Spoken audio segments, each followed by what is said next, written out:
Estaba celebrando mi cumpleaños 62 en casa, cuando mi nieta de apenas 10 años, discretamente, puso una nota en mi mano. «Abuela, no comas esto, confía en mí», decía. Me quedé helada. Decidí cambiar mi cupcake por el de mi nuera, y lo que pasó 5 minutos después me dejó en shock. Pero antes de continuar, asegúrate de estar suscrito al canal y escribe en los comentarios: ¿desde dónde estás viendo este video? Nos encanta saber hasta dónde están llegando nuestras historias. Mi nombre es Guadalupe, y nunca imaginé que mi cumpleaños sería el día en que mi vida sería salvada, pero también el día en que descubriría hasta dónde puede llegar la traición familiar. Javier, mi hijo, había planeado una pequeña fiesta en su casa.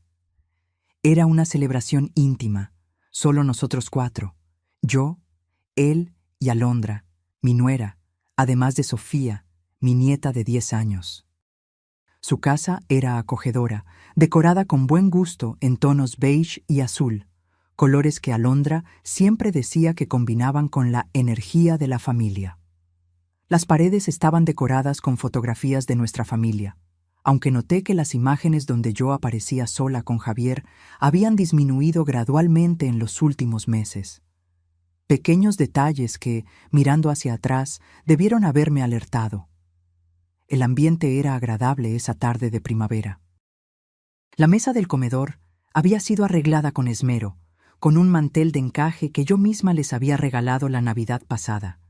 En el centro, un pequeño arreglo de margaritas, mis flores favoritas, y 4 lugares impecablemente puestos.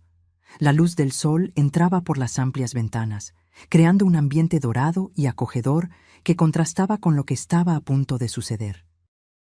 Alondra había preparado mis platos favoritos: pollo asado con hierbas, papas gratinadas y una ensalada de hojas frescas. Para el postre, había hecho cupcakes de chocolate con cobertura de queso crema, una receta que yo le había enseñado en los primeros años de su matrimonio con Javier. En ese momento, lo interpreté como un gesto de cariño, una forma de honrarme. Qué ingenua fui. «Mamá, estás maravillosa hoy», dijo Javier, abrazándome al llegar. Sus ojos brillaban con ese afecto genuino que siempre me calentó el corazón. Alondra me recibió con su habitual sonrisa contenida, un beso rápido en cada mejilla y un abrazo que siempre me pareció más protocolario que afectuoso. Sofía, sin embargo, estaba diferente. Normalmente habladora y alegre, la niña parecía tensa, casi asustada. Sus grandes ojos marrones evitaban el contacto con los míos, y cuando Alondra le pidió que me diera un abrazo, lo hizo con una rigidez que me intrigó. Atribuí su comportamiento a alguna discusión familiar o problema en la escuela. Los niños a menudo cargan pequeños mundos de preocupación que los adultos no podemos imaginar. La cena transcurrió con aparente normalidad. Conversamos sobre temas cotidianos: el trabajo de Javier en la compañía de seguros, las clases de yoga para adultos mayores a las que yo había comenzado a asistir, el progreso de Sofía en la escuela. Alondra hablaba poco, pero eso no era inusual. Siempre la consideré una mujer más reservada, aunque ahora me doy cuenta de que confundí frialdad calculadora con timidez. Noté, sin embargo, pequeños detalles inquietantes. La forma en que Alondra revisaba su celular repetidamente por debajo de la mesa. La manera en que sus ojos se fijaban en mí cuando creía que yo no la estaba mirando. El tamborileo nervioso de sus dedos en la mesa. Y, más perturbador, los intercambios de miradas entre ella y Javier, miradas que parecían llevar mensajes que yo no podía descifrar. «Es hora de cantar ¡Feliz cumpleaños!», anunció Javier después de la comida, trayendo los cupcakes en una bandeja decorativa. En lugar de un pastel tradicional, Alondra había preparado varios cupcakes y uno de ellos tenía una pequeña corona encima. Pensé que el gesto era conmovedor, ignorando la voz interior que se preguntaba por qué no había velas para soplar. Fue cuando comenzamos a cantar «Feliz cumpleaños» que Sofía, sentada a mi lado, aprovechó el momento de distracción de sus padres para deslizar un pequeño pedazo de papel en mi mano. El movimiento fue tan discreto y rápido que ni Javier ni Alondra se dieron cuenta. La niña me lanzó una mirada intensa, casi implorativa, antes de volver a cantar con una voz forzadamente animada. Con el corazón acelerado sin saber por qué, mantuve el papel cerrado en mi mano. Esperé hasta que Javier saliera a buscar la cámara de fotos y Alondra fuera a la cocina a buscar platos para servir los cupcakes. Con manos temblorosas, desdoblé el papel por debajo de la mesa, manteniéndolo escondido de todos. El mensaje, escrito con la letra infantil pero urgente de Sofía, decía: «Abuela, no comas el cupcake, tu vida corre peligro, confía en mí». Su letra parecía desesperada, como si lo hubiera escrito a toda prisa. El mundo pareció detenerse. El sonido de todo a mi alrededor se convirtió en un zumbido distante. Miré el cupcake frente a mí, tan inocente, tan tentador. Mis ojos se encontraron con los de Sofía, que me observaba con intensidad, su pequeña cabeza inclinándose en un movimiento casi imperceptible de negación. Mi primera reacción fue de incredulidad. Seguramente mi nieta estaba imaginando cosas, pero algo en los ojos de Sofía, una urgencia y miedo genuinos, me hizo dudar. Rápidamente guardé la nota en el bolsillo de mi pantalón cuando Alondra regresó con los platos. Su sonrisa parecía normal, pero ahora la veía diferente. Había algo depredador en ella, algo calculador que me hizo sentir un escalofrío en la espalda. «Abuela, elige tu cupcake», dijo Sofía con una voz extrañamente enfática. Sus ojos estaban fijos en los míos, tratando de comunicar algo más. Alondra intervino rápidamente. «No, querida, ya le separé uno especial a la abuela. Este de aquí, con esa pequeña corona, hecho con más cariño». Ella empujó el cupcake hacia mí. Sus ojos se movían nerviosamente entre mi cupcake y mi rostro, como si estuviera esperando que lo comiera. Pero esperé el momento adecuado y tomé una decisión que cambiaría todo. Aprovechando un momento en que todos estaban distraídos con una historia divertida que mi hijo contaba, discretamente quité la pequeña corona de mi cupcake y lo cambié por el de Alondra. Fue un movimiento rápido, casi imperceptible. Cuando hablé de comer los cupcakes, mi hijo dijo: «Hagamos un brindis antes», propuso, levantando su copa de vino. «Por mamá, la mujer más fuerte y amorosa que conozco. Feliz cumpleaños». Brindamos, bebimos, y entonces Alondra sugirió que todos mordiéramos nuestros cupcakes juntos para tomar una foto. Fingí llevar el mío a la boca, pero no lo mordí, observando atentamente mientras Alondra le daba un generoso mordisco a lo que debía ser mi cupcake. Pasaron exactamente 10 minutos de conversación normal. Estábamos recordando historias antiguas cuando noté el primer cambio en Alondra. Su frente comenzó a brillar con un ligero sudor, a pesar del ambiente fresco.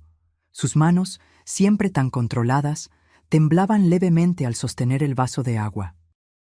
«¿Estás bien, querida?», preguntó Javier, notando su palidez repentina.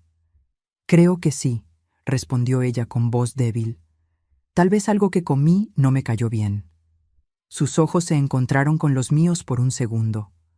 Una mirada de confusión que rápidamente se transformó en comprensión horrorizada. Ella lo sabía. Sabía que yo había cambiado los cupcakes y ahora estaba sintiendo los efectos de lo que fuera que había puesto en el mío. Sofía observaba la escena con los ojos muy abiertos, una mezcla de miedo y alivio en su pequeño rostro. Mi corazón se encogió por ella. Qué carga para una niña tan joven descubrir que su propia madre era capaz de tal maldad. «No me siento bien», murmuró Alondra, levantándose bruscamente. Sus piernas se dieron casi de inmediato, y Javier apenas tuvo tiempo de sostenerla antes de que cayera. «Alondra», gritó él, el pánico evidente en su voz. «¿Qué está pasando? Estás pálida». Ella no pudo responder. Sus ojos se voltearon y comenzó a temblar descontroladamente, un sudor frío cubriendo su rostro ahora grisáceo. «Llama a una ambulancia», ordené, manteniendo la calma a pesar del caos interior que sentía. «Ahora, Javier». Mientras mi hijo corría al teléfono, me arrodillé al lado de Alondra. No por compasión, aunque parte de mí estaba horrorizada con lo que estaba presenciando, sino para asegurarme de que sobreviviera para enfrentar las consecuencias de sus acciones. Sofía se acercó a mí, temblando. «Abuela», susurró. No sabía qué hacer.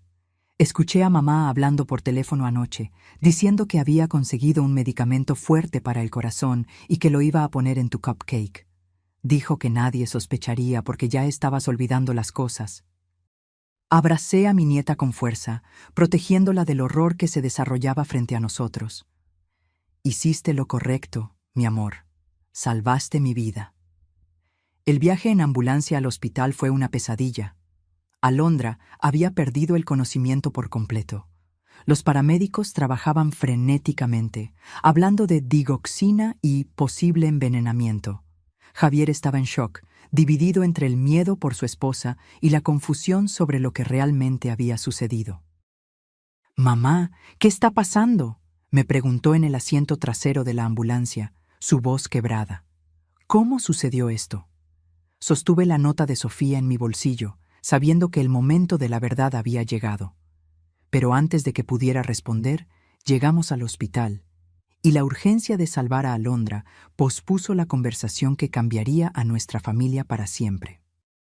Mientras los médicos luchaban por estabilizarla, me senté en la sala de espera fría e impersonal, con Sofía dormida en mi regazo y el peso de la verdad presionando mi corazón.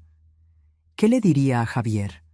¿Cómo le explicaría que su esposa, la mujer que amaba, había intentado matarme? Y, lo más importante, ¿cómo protegería a mi nieta de las consecuencias de haber expuesto a su propia madre?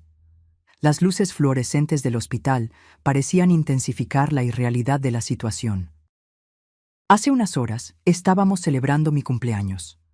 Ahora estaba a punto de desentrañar una trama de traición familiar que ninguno de nosotros jamás podría haber imaginado. El médico que nos atendió parecía demasiado joven para cargar con el peso de las noticias que traía. Sus ojos oscuros mostraban una seriedad que hizo que mi corazón se acelerara de aprensión. «Señora Morales», se dirigió a mí. «Soy el doctor Ramírez. Necesitamos hablar sobre la condición de la señora Cepeda». Javier, que estaba sentado a mi lado sosteniendo la mano de Sofía, se levantó de inmediato. «¿Cómo está mi esposa, doctor? ¿Va a estar bien?». El médico dudó, eligiendo sus palabras con cuidado. «Está estable por ahora, pero encontramos algo muy preocupante en los análisis de sangre». Miró a Sofía, que estaba despierta pero callada, sus ojos grandes, observando todo. «¿Tal vez deberíamos hablar en privado?». «Sofía puede quedarse con la enfermera en el área infantil», sugerí, dándome cuenta de que la niña no debía escuchar los detalles técnicos de lo que su madre había hecho. Después de que se llevaron a Sofía, el médico nos condujo a una pequeña sala de consulta. El olor a desinfectante era opresivo, casi sofocante, mientras nos sentábamos en las sillas frías de plástico. Los análisis de sangre de la señora Cepeda mostraron niveles alarmantes de digoxina, explicó el doctor Ramírez. Es un medicamento que se usa para tratar afecciones cardíacas, pero en la cantidad que encontramos en su sistema es potencialmente letal. Javier palideció, su expresión una mezcla de confusión y horror. ¿Digoxina? Alondra no tiene problemas cardíacos. ¿Cómo es que esto? ¿Por qué? Esa es exactamente la pregunta, señor Cepeda. Su esposa no debería tener digoxina en su sistema, y la cantidad que encontramos. El médico hizo una pausa significativa. Bueno, no llegó allí por accidente. Fue en ese momento que me di cuenta de que no podía posponer más la verdad. Con manos temblorosas, saqué la nota de Sofía de mi bolsillo y se la entregué a Javier. «Hijo». Mi voz sonó más firme de lo que esperaba. «Sofía me dio esto antes de cortar los cupcakes». Javier leyó la nota. Sus manos comenzaron a temblar incontrolablemente. Me miró, luego al médico, una expresión de incredulidad total en su rostro. «No puede ser», murmuró. «Alondra nunca... Ella no haría...». «Cambié los cupcakes, Javier», confesé, sintiendo que un peso enorme salía de mis hombros con la verdad. Lo que Alondra está sintiendo ahora era lo que yo estaría sintiendo si hubiera comido lo que ella preparó para mí. El médico observaba nuestra interacción con una expresión grave. Señor Cepeda, señora Morales, tendré que reportar esto a la policía. El envenenamiento es un asunto serio, especialmente considerando los niveles de toxicidad que encontramos. Javier parecía haber envejecido 10 años en pocos minutos. Debe haber algún error, insistió, aunque su voz había perdido la convicción. Tal vez fue un accidente. Tal vez confundió los ingredientes. Hijo, le dije suavemente, sabes que no fue un accidente. Sofía escuchó a Alondra hablando de esto por teléfono. Y piensa bien. ¿No notaste cambios en mi comportamiento en los últimos meses? ¿Confusión, olvidos, mareos? Su rostro mostró el momento exacto en que la comprensión lo golpeó. Dios mío, susurró. Alondra, me había estado diciendo que estabas mostrando signos de demencia temprana, que necesitábamos considerar opciones de cuidado asistido para ti. Se cubrió el rostro con las manos, y yo le creí. El doctor Ramírez intervino con suavidad. Señor Cepeda, nos gustaría hacerle análisis de sangre a su madre también. Si su esposa ha estado administrándole digoxina a la señora Morales por algún tiempo, necesitamos evaluar los daños potenciales en su corazón. Acepté de inmediato. Mientras el médico salía para preparar los análisis, me quedé a solas con mi hijo, un abismo de traición y horror entre nosotros. Mamá, Javier finalmente habló con la voz ahogada. ¿Cómo pudo pasar esto? ¿Por qué? ¿Por qué Alondra le haría algo así a ti? Dinero, probablemente, respondí, sintiendo una extraña calma ahora que la verdad estaba saliendo a la luz. ¿Recuerdas la herencia que recibí de la tía Gabriela hace 6 meses? Fue cuando los olvidos comenzaron, cuando Alondra comenzó a visitarme más, siempre trayendo té o comida preparada especialmente para mí. Javier pareció físicamente golpeado por mis palabras. Ella estaba planeando matarte y usar mi nombre, nuestra relación, para conseguir tu dinero. Y Sofía lo descubrió, agregué. Imagina el peso que esa niña ha cargado, descubriendo lo que su propia madre estaba haciendo. En ese momento, la puerta se abrió y una mujer de mediana edad entró, seguida por un oficial uniformado. Señora Morales, señor Cepeda, soy la detective Méndez. Necesitamos hablar sobre lo que sucedió hoy. Las horas siguientes fueron un borrón de declaraciones, análisis de sangre e interrogatorios. La detective Méndez era meticulosa y compasiva, especialmente al hablar con Sofía. La niña, valiente más allá de sus años, contó cómo se había despertado la noche anterior con sed y había escuchado a su madre por teléfono en la cocina. Estaba hablando de la abuela, explicó Sofía, su vocecita temblando ligeramente. Dijo que había conseguido un medicamento fuerte que haría que pareciera natural. Que la abuela ya estaba mostrando signos de confusión y nadie sospecharía. Sus ojos se llenaron de lágrimas. Sabía que estaba mal. Mamá siempre me enseñó que envenenar está mal.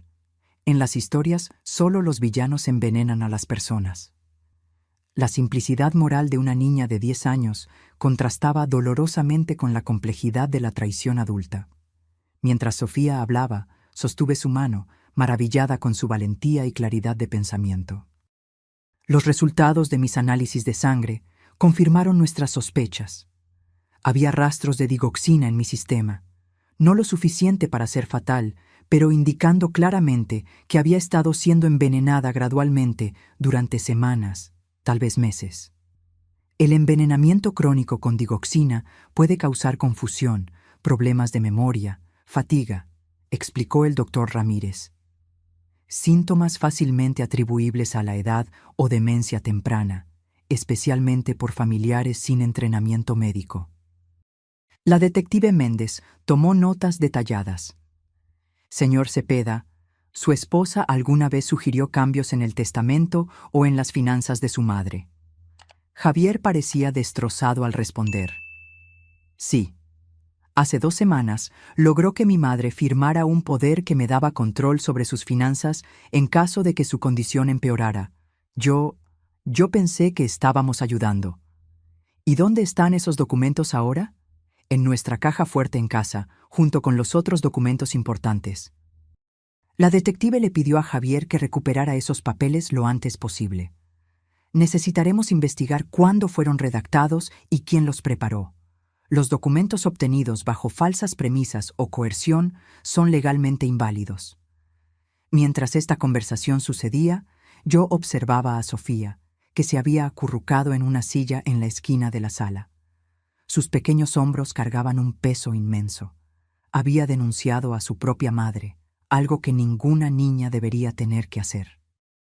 Me acerqué a ella y me arrodillé, ignorando el dolor en mis rodillas. Sofía, mi amor, quiero que sepas que hiciste lo correcto. Fuiste muy, muy valiente. Sus ojos, tan parecidos a los de Javier, se encontraron con los míos. ¿Mamá irá a prisión? ¿Cómo responder a eso? ¿Cómo explicarle a una niña que sí, su madre probablemente iría a prisión por intentar matar a su abuela? ¿Que nuestra familia nunca más sería la misma? No sé qué va a pasar con tu madre, respondí honestamente. Pero sé que tú, tu papá y yo estaremos juntos. Nos cuidaremos unos a otros, pase lo que pase. Ella asintió, una comprensión más allá de su edad en sus ojos. Mamá hizo algo muy malo, ¿verdad? Sí, querida, respondí, sosteniendo sus pequeñas manos en las mías. Pero eso no significa que hiciste algo malo al contarnos. Salvaste mi vida, Sofía. Esa noche, ninguno de nosotros regresó a casa. Javier y Sofía se quedaron conmigo en un hotel cerca del hospital. Ninguno de nosotros queriendo enfrentar la casa que ahora parecía contaminada por la traición de Alondra. Sofía durmió entre nosotros en una cama grande, su respiración finalmente tranquila después de horas de llanto. En la oscuridad de la habitación, Javier me susurró: «Mamá, ¿cómo vamos a seguir adelante después de esto? ¿Cómo le explicamos a Sofía que su madre intentó? No pudo completar la frase. Día a día, respondí, sintiendo el peso y la sabiduría de mis 62 años. Así es como seguimos, un día a la vez, con verdad y amor. Mientras Sofía dormía entre nosotros, un símbolo de la inocencia en medio de la traición, me prometí a mí misma que, de alguna manera, encontraríamos un camino a través de esta pesadilla. No solo por mí, no solo por Javier, sino principalmente por esta niña valiente que había sacrificado tanto por hacer lo que era correcto. A la mañana siguiente, nos informaron que Alondra había recuperado el conocimiento. Su estado era estable, aunque los médicos continuaban monitoreando su corazón de cerca. La detective Méndez sugirió que la confrontara, con la policía presente para registrar cualquier confesión o declaración incriminatoria. No estoy segura de poder enfrentarla, confesé, sintiendo un temblor en las manos al pensar en mirar a los ojos de la mujer que había planeado metódicamente mi muerte. Lo entiendo completamente, respondió la detective con amabilidad. Pero su testimonio directo sería muy valioso para el caso, y francamente, señora Morales, muchas víctimas encuentran un cierto cierre al confrontar a sus agresores. Javier se ofreció a ir conmigo, pero decidimos que Sofía debería quedarse con una asistente social durante esa visita. La niña ya había enfrentado suficiente trauma y verla ciertamente desestabilizaría a Alondra, potencialmente comprometiendo el interrogatorio. Caminando por los pasillos del hospital hacia la habitación de Alondra, sentí como si estuviera caminando hacia mi propia ejecución. El olor a desinfectante parecía más fuerte, las luces fluorescentes más duras. Javier sostenía mi brazo, pero no sabía si era para darme apoyo o para buscar fuerza. 2 policías uniformados custodiaban la puerta de la habitación. Adentro, Alondra estaba pálida contra las sábanas blancas, tubos intravenosos conectados a su brazo. Cuando nos vio, su rostro mostró una mezcla desconcertante de emociones: sorpresa, miedo Y luego, rápidamente, una máscara de preocupación y vulnerabilidad. Guadalupe, dijo con voz débil, extendiendo una mano hacia mí. Gracias a Dios que estás bien. Estaba tan asustada. La facilidad con la que asumió el papel de víctima preocupada me dejó momentáneamente sin palabras. Era como si estuviéramos en realidades completamente diferentes. No, Alondra, respondí finalmente, manteniendo distancia de la cama. No vamos a hacer esto. Sabemos lo que hiciste. Sofía escuchó tu conversación telefónica. Sabemos lo de la digoxina. Al mencionar a Sofía, vi el primer destello de genuino shock en su rostro. No había considerado que su hijastra pudiera ser la fuente de la denuncia. Por un momento, su máscara se deslizó, revelando algo frío y calculador en sus ojos. No sé de qué estás hablando, insistió, pero su voz había perdido la fragilidad fingida. Estoy confundida. Los médicos dijeron que fui envenenada. ¿Cómo puedes acusarme de algo así cuando yo soy la víctima? Javier, que había permanecido en silencio hasta entonces, dio un paso al frente. Encontramos los frascos, Alondra, en el fondo de tu cajón de lencería, digoxina, a nombre de un paciente que no existe. Eso era un farol. No habíamos buscado en su casa todavía, pero su reacción lo confirmó todo. Su rostro palideció aún más y por un instante vi pánico en sus ojos. No entienden, dijo, cambiando de táctica. Estábamos tratando de ayudar a Guadalupe. Está confundida, está perdiendo la memoria. Tú mismo lo viste, Javier. Sus episodios se están volviendo más frecuentes. No había episodios, respondió Javier, su voz temblando de rabia contenida. Eras tú, envenenándola lentamente, haciéndonos creer que estaba desarrollando demencia. ¿Por qué, Alondra? ¿Por su dinero? ¿Por la casa? Alondra mantuvo el silencio por un largo momento, evaluando sus opciones. La detective Méndez, que observaba desde la esquina, se acercó. Señora Cepeda, tenemos suficiente evidencia para arrestarla por intento de homicidio. Los análisis de sangre de la señora Morales muestran envenenamiento crónico por digoxina.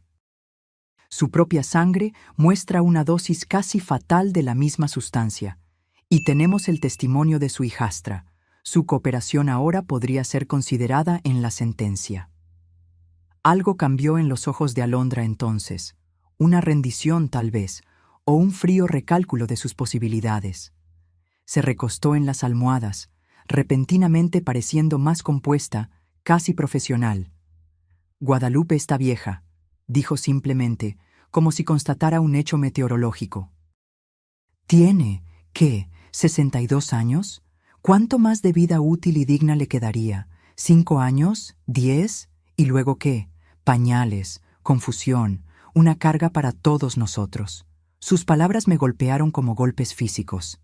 La crueldad casual, la forma en que había reducido mi existencia a una inconveniencia con fecha de vencimiento.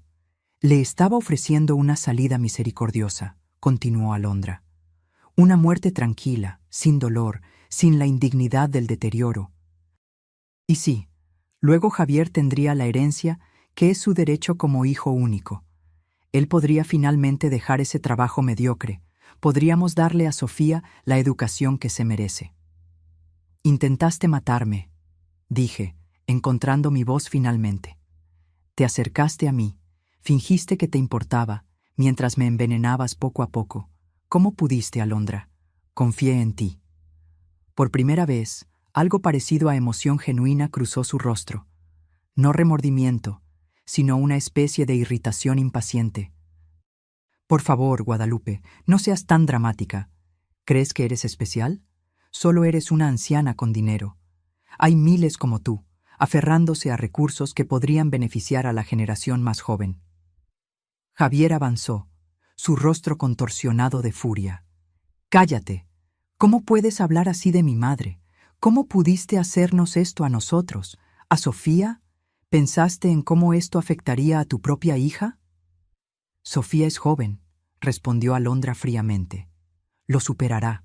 Los niños son resilientes. La detective Méndez le hizo un gesto al oficial que estaba grabando la conversación. Creo que tenemos suficiente. Señora Cepeda está formalmente arrestada por el intento de homicidio de Guadalupe Morales. Tiene el derecho de permanecer en silencio. Mientras la detective recitaba los derechos de Miranda, observé el rostro de Alondra. No había arrepentimiento allí, solo una especie de cálculo frío, como si aún estuviera evaluando ángulos, buscando una salida. Sus ojos se encontraron con los míos por última vez, y vi algo que me heló hasta la médula. No odio o rabia, sino una indiferencia total hacia mi valor como ser humano. Salimos de la habitación en silencio, Javier y yo sosteniéndonos el uno al otro. En el pasillo, lejos de los oídos de Alondra, él se desmoronó, apoyándose en la pared y deslizándose hasta el suelo. «¿Cómo no lo vi?», sollozó, cubriéndose el rostro con las manos. «¿Cómo pude ser tan ciego? Ella estaba envenenando a mi madre justo debajo de mi nariz, y yo no solo no me di cuenta, sino que la ayudé, creyendo las mentiras sobre la demencia. Me arrodillé a su lado, ignorando el dolor en mis viejas rodillas, y sostuve su rostro entre mis manos. Hijo, no tenías forma de saberlo. Alondra es manipuladora, es lo que hace, nos engañó a todos. Pero soy tu hijo, insistió, con la voz ahogada. Debería protegerte. En cambio, estaba planeando ponerte en un asilo porque creía que te estabas volviendo senil. La detective Méndez se acercó, ofreciéndole pañuelos a Javier y dándonos un momento para recuperarnos. «Señor Cepeda», dijo amablemente, «las personas como su esposa son expertas en manipulación. Construyen mentiras tan convincentes que incluso los profesionales entrenados pueden ser engañados. No se culpe». Regresamos al hotel, donde Sofía nos esperaba con la asistente social. La niña corrió a los brazos de su padre tan pronto como nos vio, y mi corazón se encogió al ver el vínculo entre ellos, algo genuino y puro en medio de tanta falsedad. Los días siguientes fueron un borrón de declaraciones policiales, consultas con abogados y largas conversaciones con psicólogos, especialmente para Sofía. Alondra fue transferida del hospital a la prisión tan pronto como su estado de salud lo permitió, acusada formalmente de intento de homicidio premeditado. La investigación reveló horrores que ni imaginábamos. En su computadora, la policía encontró extensas búsquedas sobre envenenamiento por digoxina, síntomas de demencia y cómo falsificar documentos legales. También había correos electrónicos intercambiados con una inmobiliaria sobre la venta de mi casa, algo que sería posible tan pronto como el poder que me había hecho firmar entrara en vigor. Más perturbadoras aún fueron las conversaciones con un hombre llamado Rafael, aparentemente un exnovio con quien había mantenido contacto. En los mensajes, ella discutía abiertamente sus planes. «La vieja no durará más de 2 meses. Ya conseguí el poder. Cuando la internen por demencia, venderemos la casa y seremos libres».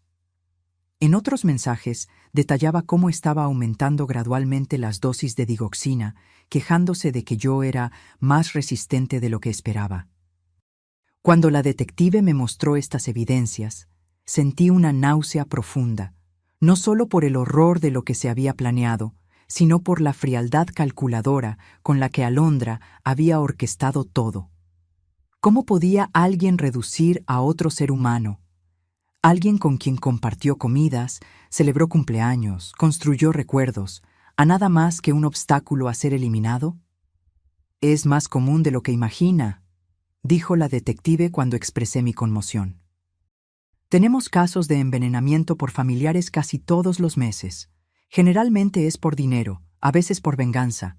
Lo que hace que el caso de Alondra sea inusual es el nivel de planificación y su paciencia». Una noche, aproximadamente una semana después del incidente, Sofía vino a mi habitación en el apartamento temporal que habíamos alquilado.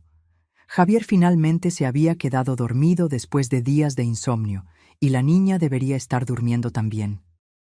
«Abuela», susurró, sus ojos grandes en la penumbra, «¿puedo contarte algo?». Hice espacio para ella en la cama y se acurrucó contra mí como lo hacía cuando era más pequeña. «Claro, mi amor, puedes contarme cualquier cosa». Creo que sabía que mamá estaba haciendo algo malo desde hace más tiempo, confesó, su voz casi inaudible. Ella cambió después de que usted recibió ese dinero de la tía abuela. Comenzó a hablar de cómo usted se estaba poniendo vieja, cómo necesitábamos prepararnos para cuando usted ya no pudiera cuidarse sola. Mi corazón se encogió al pensar en la carga que esta niña había llevado. ¿Por qué no dijiste nada antes, querida? Sofía se quedó en silencio por un momento. Porque era mi mamá, respondió finalmente. Siempre debes confiar en tu mamá, ¿verdad? Pero luego... Su voz se quebró. Luego la escuchaste en el teléfono, completé suavemente. Ella asintió contra mi hombro. Se estaba riendo, abuela, riendo mientras hablaba de cómo iba a poner el medicamento en su cupcake especial, diciendo que sería poético que usted muriera en su propio cumpleaños. Un pequeño sollozo se escapó. ¿Cómo puede una mamá hacer algo así? No había una respuesta adecuada para esa pregunta. ¿Cómo explicarle a una niña de 10 años que algunas personas nacen sin la capacidad de sentir empatía, sin esa conexión fundamental que nos hace humanos? ¿Cómo darle sentido a lo que ni yo misma podía comprender? Algunas personas están enfermas por dentro, Sofía, dije finalmente. No de una manera que podamos ver, como cuando tienes fiebre o dolor de garganta. Es una enfermedad en el alma que hace que no puedan amar o preocuparse por los demás de la manera que deberían. ¿Mamá tampoco me amaba a mí? La vulnerabilidad en esa pregunta rompió mi corazón. Amor, no sé si Alondra es capaz de amar a alguien de la manera en que tú y yo entendemos el amor. Pero sé que tu padre te ama más que a nada en el mundo, y yo también te amo, mi valiente niña. Ella se quedó en silencio por un largo momento, procesando esto con la sabiduría más allá de sus años, que los niños que enfrentan traumas a menudo desarrollan. ¿Puedo dormir aquí con usted hoy, abuela? Claro que puedes, mi amor. Mientras Sofía se dormía en mis brazos, contemplé el futuro incierto que teníamos por delante. El juicio de Alondra, el divorcio inevitable, las cicatrices emocionales que todos llevaríamos, especialmente esta pequeña guerrera que se había visto obligada a elegir entre la lealtad a su madre y hacer lo que era correcto. Pero debajo del dolor y la traición había un hilo de esperanza. Nosotros tres, Javier, Sofía y yo, habíamos sido unidos por esta terrible experiencia de una manera que tal vez no hubiera sido posible de otra forma. Las mentiras habían sido expuestas, la manipulación eliminada. Lo que quedaba era real, un amor genuino, basado no en falsas pretensiones o agendas ocultas, sino en una verdad compartida, por más dolorosa que fuera. Superaremos esto, susurré a la Sofía dormida, una promesa para ella y para mí misma. Juntos encontraremos un camino a través de esta oscuridad. El juicio de Alondra comenzó 6 meses después de mi fatídico cumpleaños. Medio año de preparación emocional y legal, de sesiones de terapia y noches de insomnio. Medio año de reconstruir nuestra pequeña familia a partir de los escombros de la traición. El tribunal era un imponente edificio de piedra gris, frío y formal como el sistema de justicia que representaba. Me senté en la primera fila, con Javier a mi lado y Sofía entre nosotros, todos vestidos con ropa formal y expresiones solemnes. La fiscal, una mujer de mediana edad llamada Carmen Vázquez, nos había preparado meticulosamente para este momento, pero nada podía realmente prepararnos para ver a Alondra entrar escoltada, vestida con un simple traje gris, el cabello recogido en un moño estricto. Parecía más pequeña de alguna manera, despojada del poder que una vez ejerció sobre nuestras vidas. Sus ojos recorrieron el tribunal, deteniéndose brevemente en nosotros. Cuando su mirada se encontró con la de Sofía, vi algo que nunca antes había notado. Una chispa de algo casi humano, rápidamente suprimida. La jueza, la honorable María Elena Gutiérrez, era una mujer de presencia imponente y mirada penetrante. «Estamos aquí para el caso del Estado contra Alondra Cepeda», acusada de intento de homicidio premeditado, abuso de ancianos, envenenamiento, falsificación de documentos y fraude. Su voz resonó en la sala silenciosa. Mi testimonio fue el primero.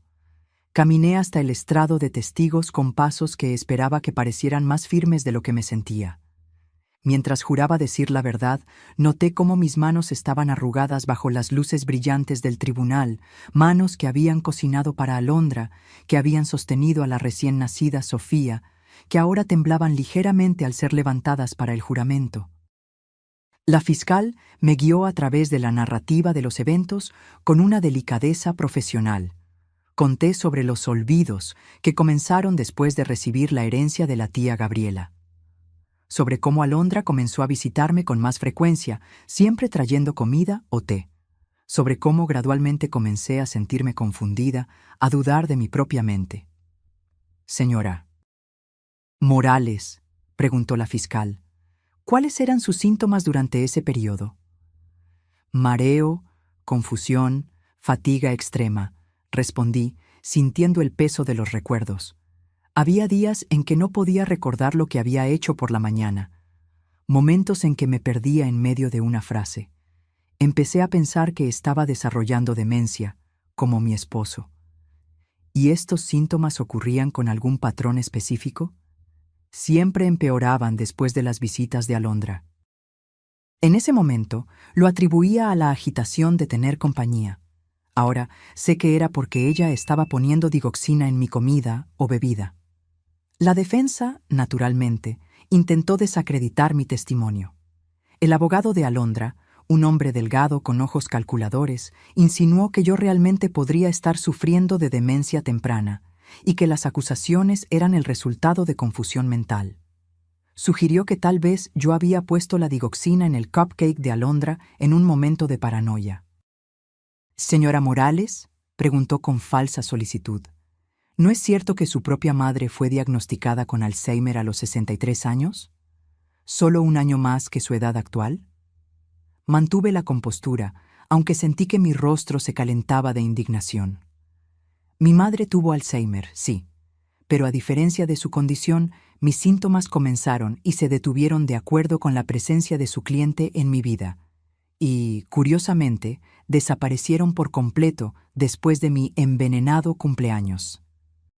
Los resultados de los análisis médicos hablaron por sí solos. Los informes toxicológicos mostraron claramente la presencia de digoxina en mi sistema, no en niveles letales, pero consistentes con envenenamiento crónico. El testimonio del doctor Ramírez confirmó que mis síntomas eran totalmente compatibles con intoxicación por digoxina, no con demencia. Pero fue el testimonio de Sofía lo que silenció la sala del tribunal. Pequeña y solemne en su vestido azul marino, habló con una claridad que hizo que varios jurados se secaran los ojos. «Escuché a mi mamá en el teléfono», dijo, su voz sorprendentemente firme. Se estaba riendo de poner medicamento en el cupcake especial de la abuela. Dijo que sería el último cumpleaños de ella. «¿Y qué hiciste después de escuchar eso, Sofía?», preguntó suavemente la fiscal. Me dio miedo. No sabía qué hacer. Luego recordé lo que la maestra siempre dice sobre ver algo malo. Si ves algo, di algo. Así que le escribí una nota a la abuela. Fue una decisión muy valiente, comentó la fiscal. ¿Tenías miedo de lo que podría pasar? Sofía miró directamente a Alondra por primera vez. Tenía miedo de que la abuela muriera, y tenía miedo de que mi mamá se enojara conmigo. Pero la abuela siempre me enseñó que tenemos que hacer lo correcto, incluso cuando es difícil. En las semanas que siguieron, el juicio reveló la extensión completa de los planes de Alondra. Expertos forenses recuperaron correos electrónicos borrados, historiales de búsqueda y mensajes de texto que pintaban un cuadro de una manipulación meticulosamente planeada. Las evidencias médicas eran incuestionables. Los documentos legales que me había hecho firmar fueron claramente obtenidos bajo coerción y falsas premisas. Más devastador aún fue el descubrimiento, a través de la investigación más profunda de la detective Méndez, de que Alondra había hecho esto antes. Una anciana en Tijuana, prima lejana de su primer marido, había muerto en circunstancias similares 3 años antes.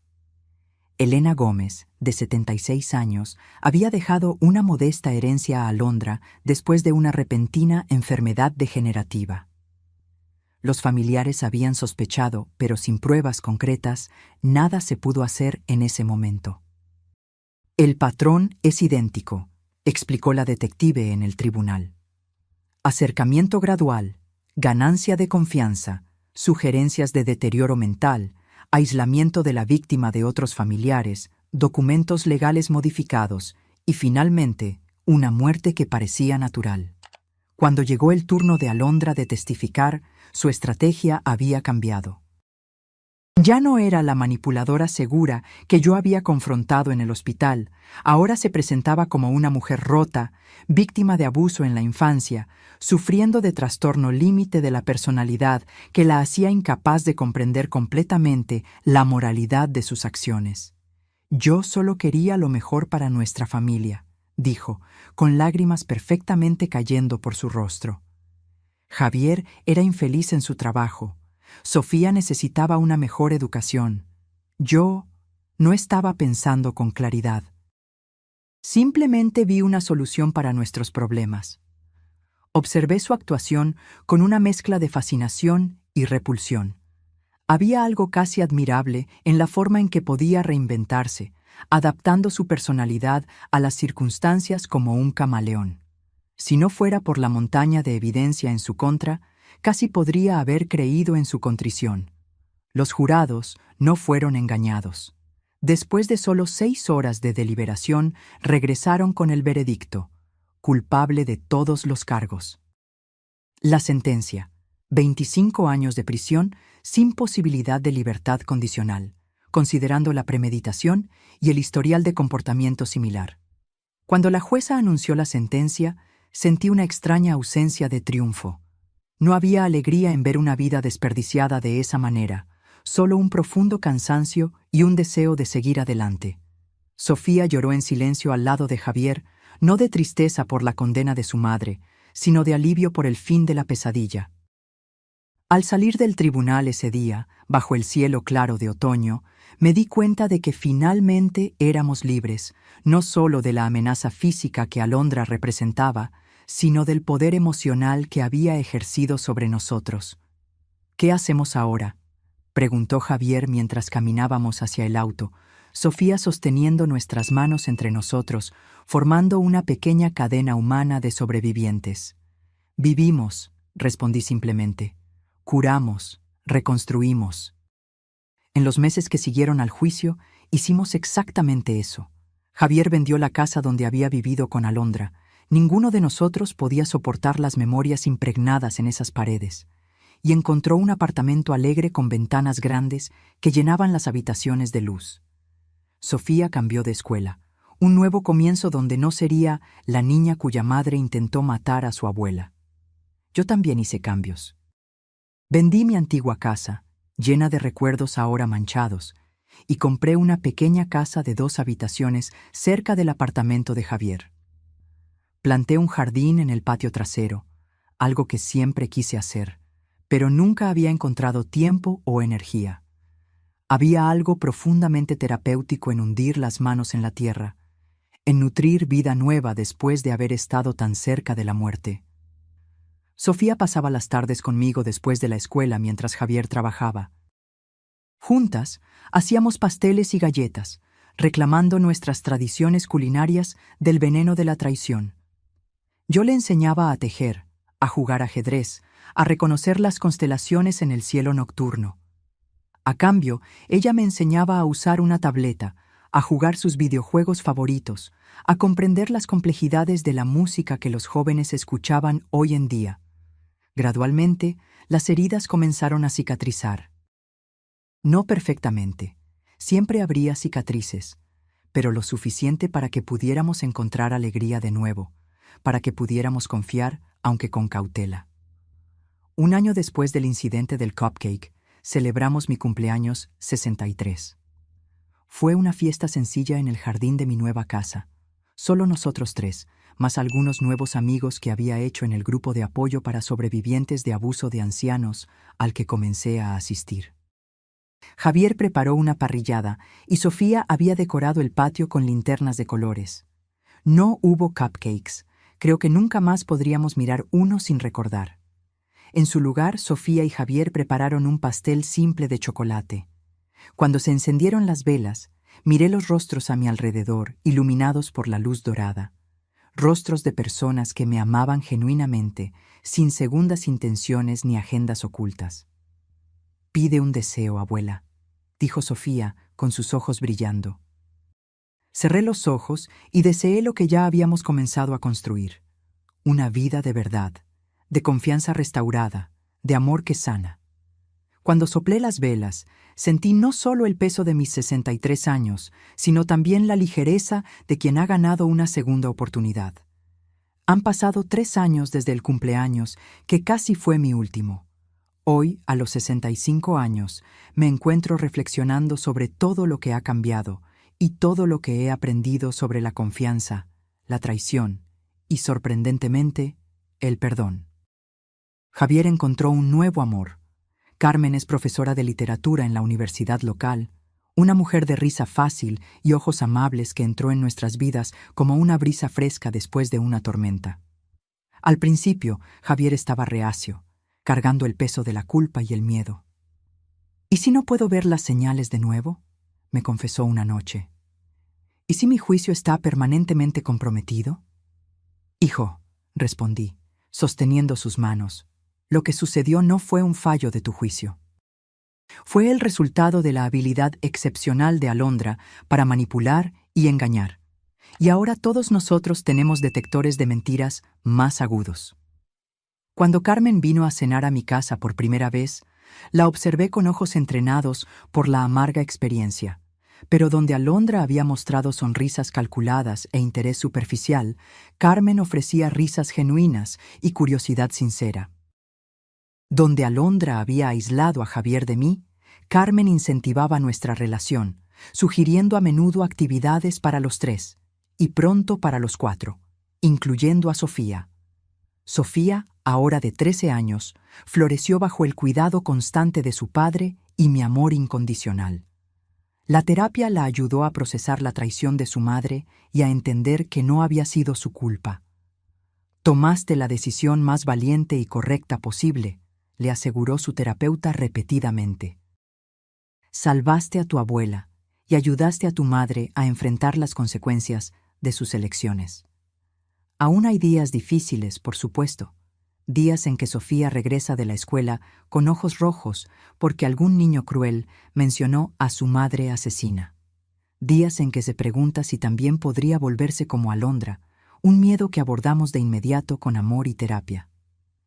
La bondad no es solo algo con lo que nacemos, le expliqué durante una de esas crisis. También es una elección que hacemos todos los días, y tú, mi querida, haces esa elección constantemente. La vida de Alondra en prisión sigue siendo una presencia periférica en nuestras vidas. Ella escribe cartas ocasionalmente, a Javier, a Sofía, incluso a mí. Las primeras eran manipuladoras, llenas de autovictimización e intentos sutiles de sembrar discordia. «Tu padre nunca te cuenta la verdad completa, Sofía», escribió una vez.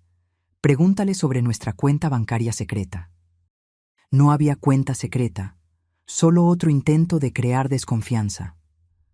Con el tiempo, cuando sus manipulaciones no obtuvieron respuesta, las cartas se volvieron más honestas, o al menos tan honestas como alguien como Alondra puede ser. «No sé por qué hice lo que hice», escribió en su carta más reciente. «Hay algo roto en mí que no puedo arreglar». Javier lee las cartas. Responde ocasionalmente con actualizaciones simples sobre la vida de Sofía, pero mantiene límites firmes. Sofía, después de una cuidadosa consideración y discusiones con su terapeuta, decidió no leer las cartas de su madre hasta sentirse emocionalmente preparada, tal vez cuando sea mayor. Yo, sorprendentemente, respondí a una de las cartas de Alondra. no por un deseo de reconciliación o por una necesidad no resuelta de confrontación, sino por algo más complejo, un deseo de entender lo incomprensible. ¿Por qué yo?, le pregunté directamente.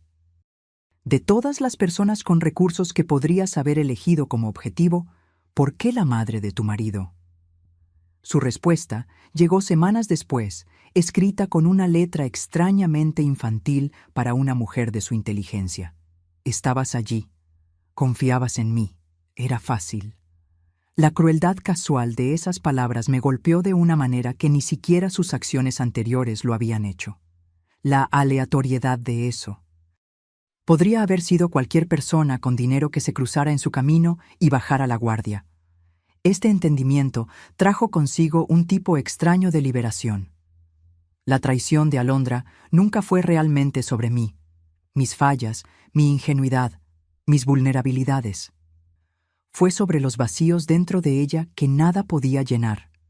Con esta comprensión vino no el perdón, exactamente, sino una especie de desapego. Ya no necesitaba cargar la ira como una armadura contra futuras traiciones. En su lugar, redirigí mi energía hacia algo más constructivo. Junto con otras 2 sobrevivientes de abuso de ancianos que conocí en el grupo de apoyo, fundé una pequeña organización llamada Vigilancia Plateada. Nuestro objetivo es educar a los ancianos y sus familias sobre las señales de abuso financiero y físico, especialmente cuando proviene de personas cercanas y de confianza. Visitamos centros comunitarios, residencias asistidas y grupos de jubilados, compartiendo nuestras historias y proporcionando recursos concretos. El aislamiento es la primera táctica, explicamos. Si alguien está tratando de limitar su acceso a otros seres queridos o amigos, eso es una señal de alerta. Más importante aún, enfatizamos que no hay vergüenza en haber sido engañado. Los manipuladores son especialistas en lo que hacen, digo en cada charla. Estudian tus vulnerabilidades, ganan tu confianza y explotan exactamente lo que más valoras, a menudo tu amor por tu familia. Nuestro trabajo generó un interés inesperado de los medios locales. Un periódico hizo un reportaje sobre nosotros, lo que llevó a una entrevista en la televisión.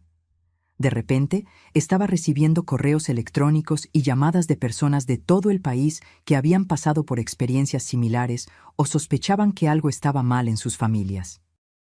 Mi nuera insiste en que me estoy volviendo confusa, escribió una mujer de 78 años. Pero solo me siento así después de que ella me trae su té especial. Orientamos a esta señora a buscar ayuda médica de inmediato y a contactar a las autoridades. Semanas después, nos escribió de nuevo, confirmando que los análisis toxicológicos habían detectado sedantes en su sistema. Este trabajo se convirtió en mi misión, mi forma de transformar la traición en algo significativo.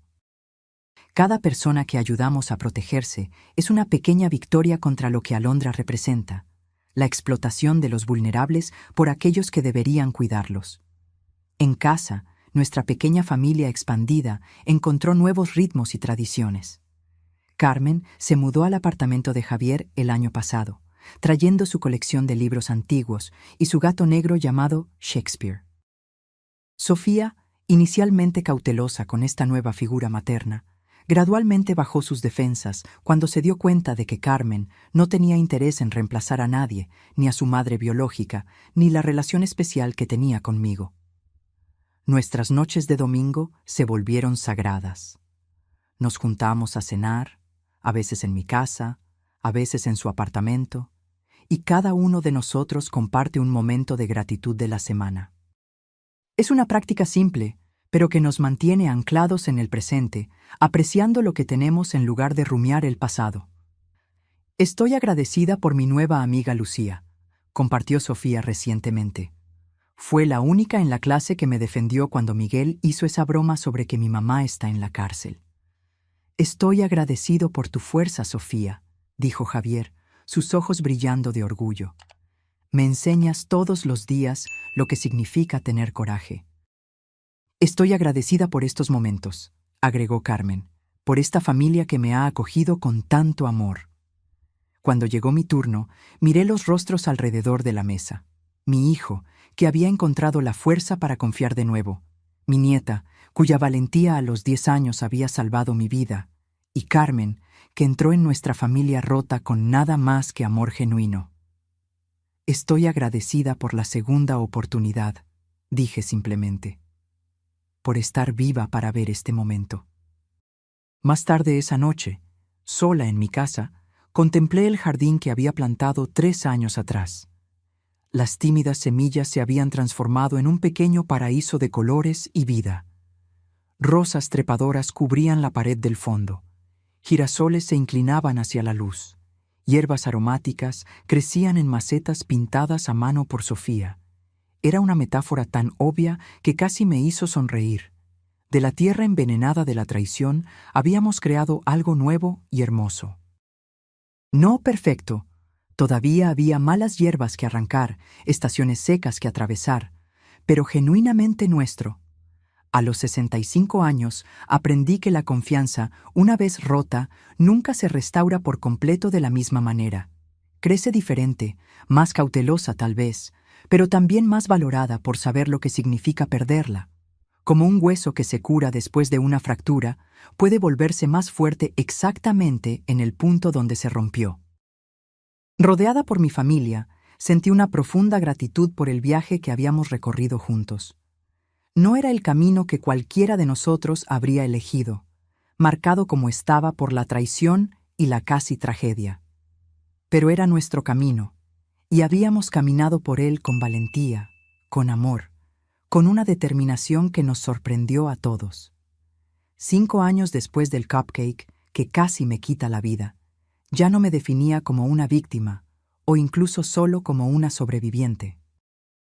Era simplemente Guadalupe, madre, abuela, defensora de causas importantes, mujer que vive cada día con una intensidad que tal vez nunca hubiera descubierto si la muerte no hubiera pasado tan cerca. La vida continúa, siempre, a veces rota, a veces reparada, pero siempre preciosa, siempre, infinitamente preciosa. Ahora, si te gustó esta historia, haz clic en este próximo video que está apareciendo en la pantalla, porque en él, la historia de traición y revuelta como nunca antes has visto.